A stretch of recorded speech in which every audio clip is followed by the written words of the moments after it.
Awal cerita memperkenalkan seorang CEO bernama Yanto dan keponakannya Xiao Bao. Dia adalah pemilik perusahaan besar bernama Hezi Group. Meskipun karirnya sukses, hidupnya tidak sepenuhnya mulus. Dia memiliki tanggung jawab besar untuk merawat keponakannya yang masih kecil, Xiao Bao, yang mengalami trauma akibat kecelakaan yang menewaskan kedua orang tuanya. Xiao Bao yang seharusnya ceria dan aktif menjadi pendiam dan menutup diri dari dunia, bahkan sulit berinteraksi dengan orang-orang terdekatnya. Di sisi lain, seorang wanita bernama Yuli bertemu dengan mantan pacarnya dan selingkuhannya yang tampaknya adalah orang kaya. Selingkuhannya itu dengan angkuhnya memberikan kartu debit pada Yuli untuk mengganti uang yang dihabiskan mantannya dulu. Yuli dengan sinis memberitahu bahwa uang yang diberikan masih kurang banyak. Ia menyebutkan uang sewa, DP mobil, hingga biaya kuliah di luar negeri semuanya dibayar olehnya. Bahkan makalah mantannya yang mendapat penghargaan sebenarnya ditulis oleh Yuli. Kemudian Yuli mendoakan agar mereka bisa bersama sampai tua supaya tidak merepotkan masyarakat. Yuli pergi dengan penuh harga diri, membuat mantan dan selingkuhannya kesal dengan sindirannya. Sebenarnya Yuli merasa sedih dan akhirnya melampiaskannya dengan minum bersama temannya. Saat membuka internet, temannya menemukan informasi bahwa mantan Yuli akan mendapat penghargaan dari grup He. Yuli tidak terima dan memutuskan pergi ke hotel tersebut untuk membuat perhitungan. Di hotel itu pula Yanto dan anaknya berada. Yanto diperkenalkan dengan sistem siaran langsung lewat TikTok yang langsung menarik perhatiannya. Saking antusiasnya, dia tak sadar bahwa anaknya pergi sendiri naik lift sambil makan keripik. Melihat bocil berkeliaran sendirian, beberapa pelayan mencoba mendekatinya. Tetapi Xiao Bao mundur dengan ketakutan dan lari. Dia melihat poster besar papanya, lalu dengan polosnya menempelkan stiker di poster tersebut dan menyeretnya pergi. Tindakannya langsung menarik perhatian banyak orang yang mengejarnya, menyebabkan Xiao Bao panik dan berteriak sekeras mungkin. Yanto baru sadar putranya menghilang, langsung panik dan mengikuti petunjuk dari sisa keripik menuju lift. Xiao Bao melarikan diri dari kerumunan tanpa melihat troli yang melaju ke arahnya. Untungnya Yuli muncul dan menyelamatkannya tepat waktu.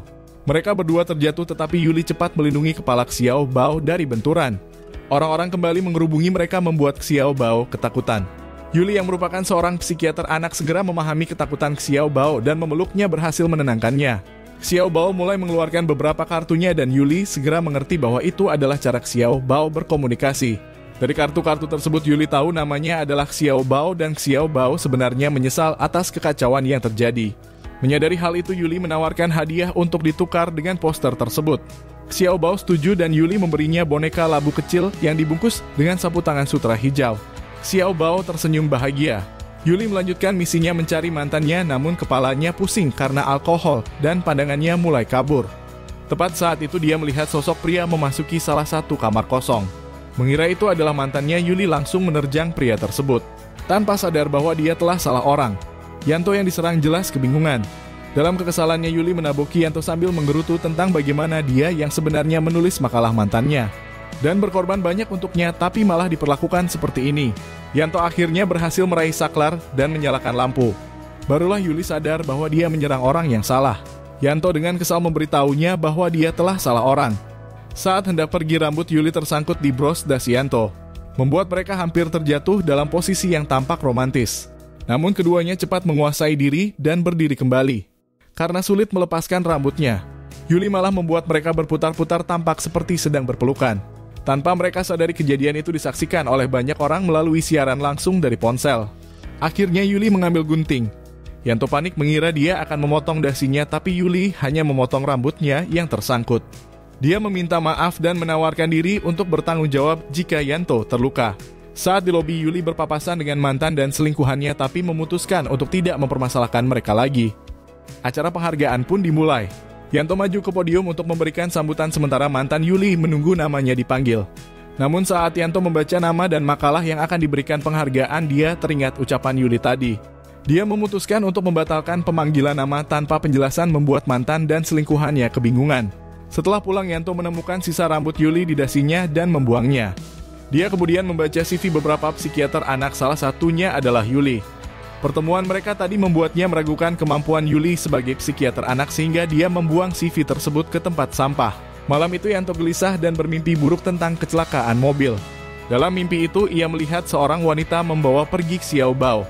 Keesokan harinya, Gunawan menuntut penjelasan tentang video viral Yanto dan Yuli. Tetapi Yanto membantah hubungan mereka. Di tempat lain, Rui menemukan artikel gosip yang menyebut Yuli sebagai ibu kandung putra CEO yang membuat situasi semakin rumit.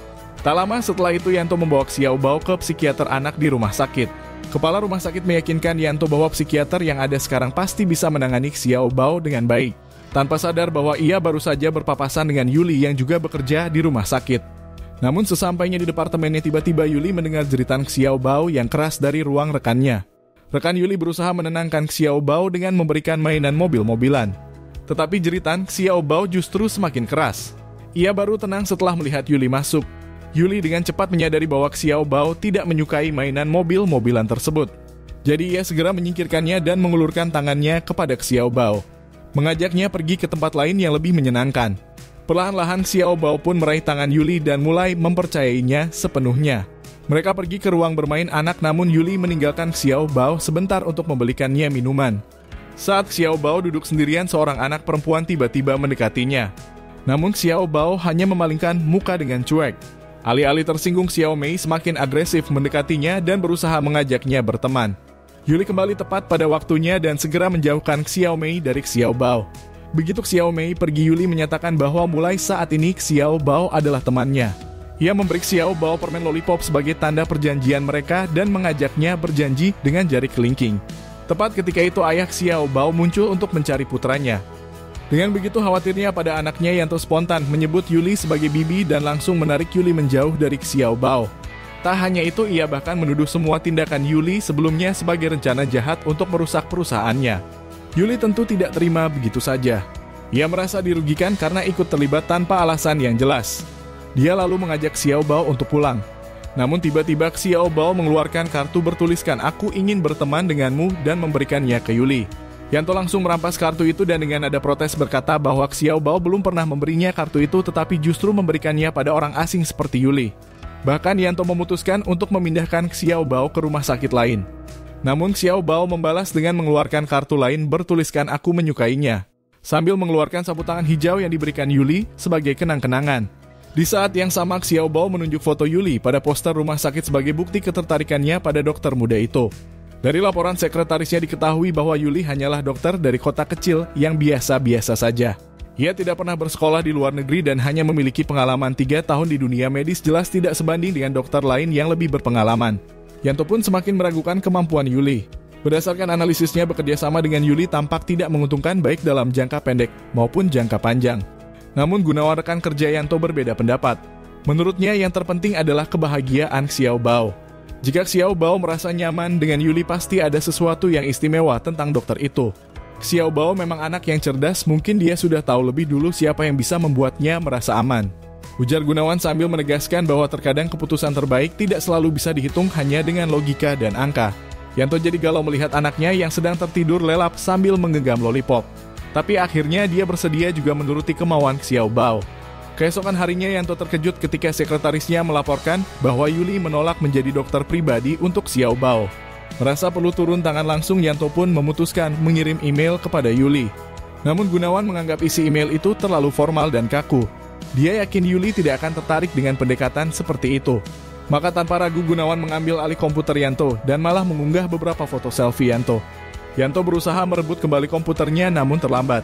Email tersebut sudah terkirim. Tak ayal Yuli jadi menganggap Yanto sebagai orang yang terlalu percaya diri, mungkin bahkan agak narsis.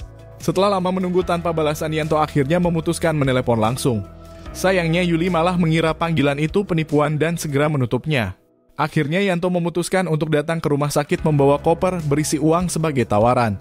Namun Yuli tetap menolak. Ia berpegang pada aturan rumah sakit yang melarangnya menjadi dokter pribadi pasien. Koper itu hanya uang muka dan gaji Yuli akan berlipat ganda bila menerima tawaran ini. "Apa di mata Anda semua bisa diselesaikan dengan uang?" tanya Yuli dengan nada ketus. Yanto mengiyakan, baginya semua hal punya nilai tukar. Meski dia tahu uang tidak bisa sepenuhnya menyelesaikan masalah psikologi anak.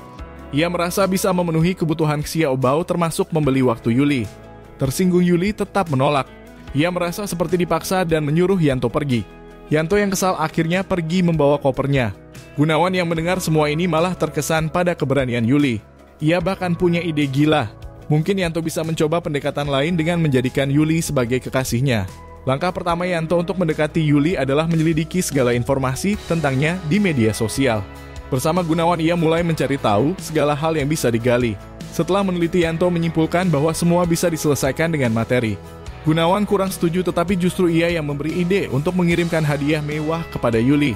Semua hadiah itu dikirim ke rumah sakit membuat para staf dan dokter lain gempar. Namun Yuli justru merasa terganggu dengan perhatian berlebihan ini.